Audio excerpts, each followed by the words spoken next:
Magandang araw mga kalapatids. Ako nga pala si Don Don Perez, also known as Hangtime Loft ng Taguig City. Hi. So bale ito sir, ano po tong section na ito? Actually, ito yung flyers loft ko. Yung flyers loft ko, nahahati siya sa tatlo. Tatlo po. So, pag nagdipad kasi ako, north, south, at saka summer. Okay po. So ito yung dito lumipad yung summer, south, sa gitna yung north, tapos doon naman sa yung summer. So, Tapos sa loob, yung breeder. simple lang ano po sir. Mm. Ayun. So bali, by ano po kayo, season ang paghiwalay ko, hindi po cock and hen. Hindi ako kakinin eh. Kasi pagka cock and hen, na-experience ko, nagkakasakit yung ibang hindi inililipad.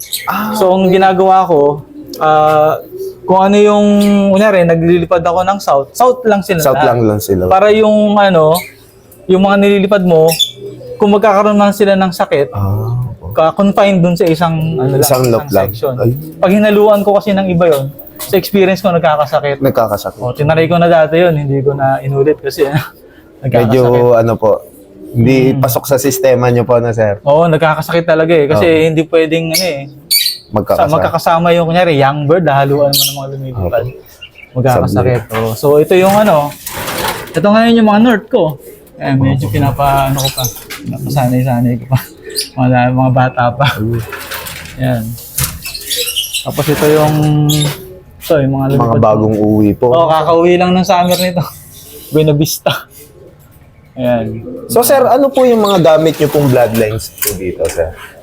Actually, ang baseline ko talaga, yung tinatawag nilang Demonyo Line. Demonyo line po. Tsaka Vandenbroek. So yung Demonyo Line, galing yung sa tropa, si Gary David. Ang baseline nun, Rolf Slomer. Pero tinawag lang nila yung ibon na Demonyo Line. Slow. Tapos pinaris ko dun sa ibon na ulit ng tropa, sila Loloy Pabalan. Vandenbroek naman. So yung pairing na yun, yung nag-produce ng second overall ng PPBC 2010. Tapos yung second overall ng PPBC 2010, napaano ko yun, pinaris ko naman, kasi ang problema ko talaga sa ang problema ko nung una pa ako naglilipad, ang mostly ng panalo ko, north, tsaka middle. Ang problema ko, ang problema ko talaga yung south, lalo yung Tacloban. Hindi pa ako nakakapag-clock nun puro finisher lang. So ngayon, ang ginawa ko, nag-infuse ako. Kasi gustong-gusto ko talaga yung line ng Demonyo Line at saka ng Vandenbroek kasi nagpapanalo sa akin. So ang kailangan ko na lang ilayo yung palayuin pa sila, magkaroon ng long distance. So ang nangyari, naghanap ako ng ibon na pwede kong i-infuse. So marami akong na-infuse. Ang talagang nag-click dun sa line ko, yung ibon ni Deng Cabial, which is Pencil Itik 441. Ano po yung mga parang Mariano? Ano po? Mariano Lee. Mga Mariano Lee. Mga Emil Dewert. So nung time na 2010 at 2020, kasi 2018 yata ako kumuha ng ibon kay Deng. Actually, mas 7 ibon yung kinuha ko sa kanya. So bali isang pamilya na halos, sir? Parang puro line breed yung, puro magkakalinya, same line lahat. So ngayon, ang ginawa ko, dahil nga marami na akong ibon na Demonyo Line tsaka Vandenbroek, yung mga ibon ni Deng, binangga ako dun sa mga ibon na Demonyo Line, Vandenbroek. Yung formula niyo na po? Yun na. Kumbaga, so isang ibon ni Deng, isang ibon ko, pinagparis ko. Ganun yung naging sistema ko nun. Tapos, nung 2020, yung pairing na yung isang pairing ko na Demonyo Line tsaka yung Pencil Itik ni Deng, nag-produce ng second overall na NPFL noong 2020. Successful sir? Tapos yun na yung pinarami ko. Nung pagdating ng 2021, in-entry ko sa EDL-OLR Season 4. Yung anak nila, yung yung second overall, anak niya, in-entry ko sa EDL-OLR, at 20 overall naman sa EDL-OLR. Tapos in-entry ko ulit, inulit ko yung pairing, in-entry ko ulit ng 2022 sa EDL-OLR. Season 5. Yung Season 5, nung last lap ng EDL-OLR, dalawa yung pumasok ko sa top 10 ng last lap, Kalbayog. So, same line po, sir? Same line. Same line. Yung number 10, Yun yung number 10, tama yun. Number 10, anak yun nung 2020 second overall. So, ang problema, pinabid eh. Hindi ko inabot yung 6. Kasi ang hirap magbantay, pare-parehas yung oras ng kasi online yun, online. Ang hirap magbantay nung online online na bidding. auction, Ang nabuyback ko lang yung number 10. Yung number 6 hindi ko na nabuyback. Hindi ko inabot. So nandito po siya ngayon sa loob. Nandito yung number 10 nung Idelo LR. Opo. Ngayon yung Idelo LR na number 10 na yon, ibinirid ko rito. Opo. Binirid ko siya. Yun naman yung nanay nung clock ko ng MacArthur. Yun. So proven and tested po talaga. Apat na generation. Sila na lang yung pinapaikot-ikot ko rito. Yun. Napakagaling. So sa years of experience, sir, ilang taon na po pala kayo ulit nag-iibon?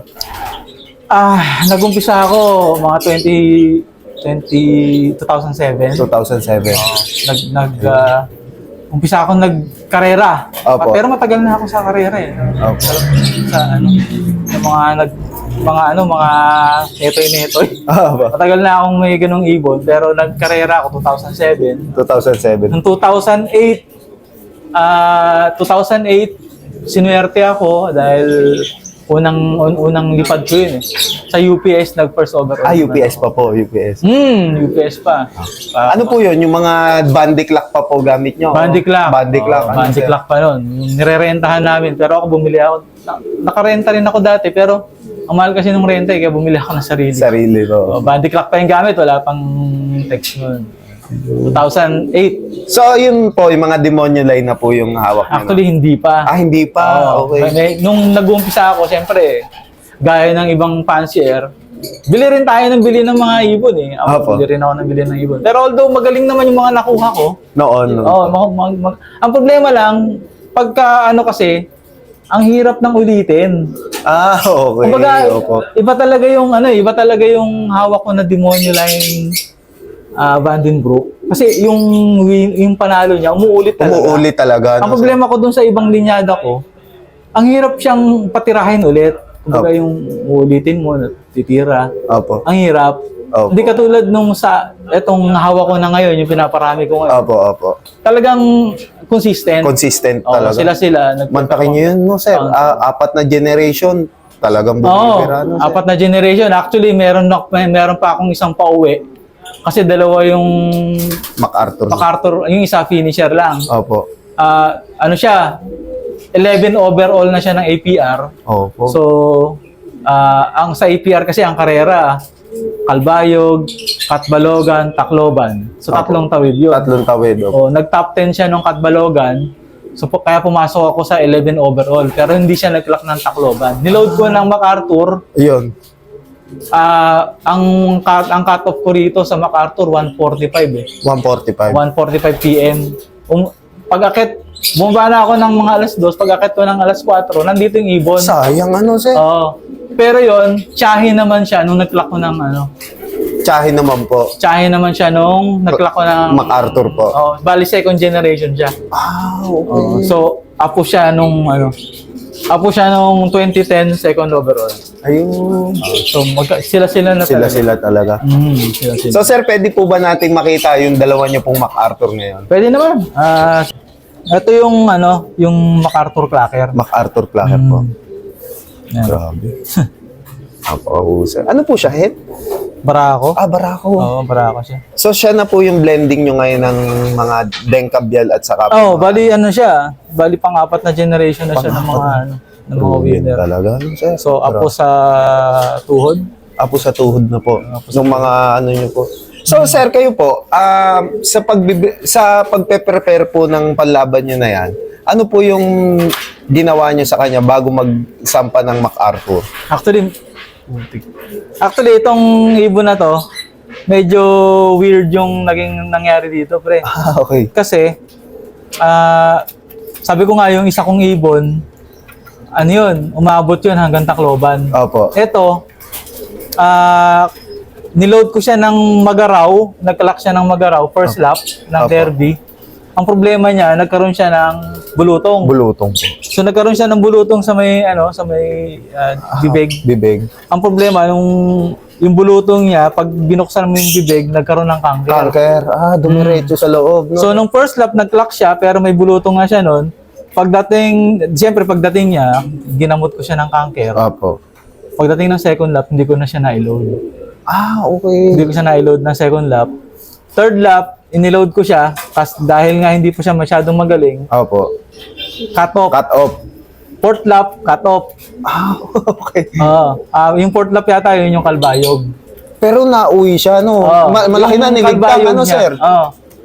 yung kalbayog niya, daybird na siya noon, nag-improve na yun, pagaling na siya noon. Opo. Nung nakita ko magaling na siya, sabi ko pwede na to. Opo. Kasi, kumbaga, parang pinapawala mo na kasi Opo. may sakit eh. Opo. Hindi ko siya akalain talaga na mag-aklak. Hindi talaga. Pati Unexpected. Tacloban po, nag-clock siya. Hindi ko na siya na-load ng Tacloban. Hindi ko na siya niload ng Katbalogan. Hindi ko siya niload ng Tacloban. Okay. Kalbayog lang siya. Kalbayog lang. Kaya pag tinitignan mo yung race result niya, isa lang ang kinalakan niya. First lap. Pag-araw, first lap. Second lap, hindi ko siya na-load. Pag makita mo yung itsura niya ng second lap, parang gusto mo na siyang ikal eh. Kasi yung may bulutong siya sa labas, pag binuka mo yung bibig niya, may cancer. Opo. So talagang wala nang pag-asa. Grabe. Ang galing. So, bali yung naging every lap po ng derby niya, para naging training niya po, preparation ng MacArthur. Sir? Parang ganun Ang nangyari. ginawa ko naman dito, kasi pag-stop ko ng Kalbayog, isang buwan pa yun bago mag-MacArthur. Opo. Kasi meron pa kaming Katbalogan, may Tacloban pa. Tapos may 10 days pa bago mag-MacArthur. So isang buwan na napahinga yung ibon.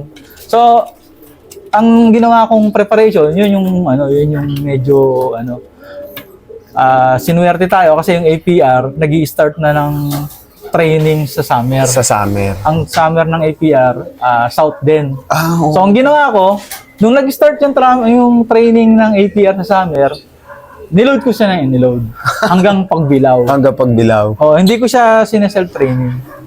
Okay. So, club training pa Club training. So dire-diretso yun, club training. So halos isang buwan din. Hanggang pagbilaw.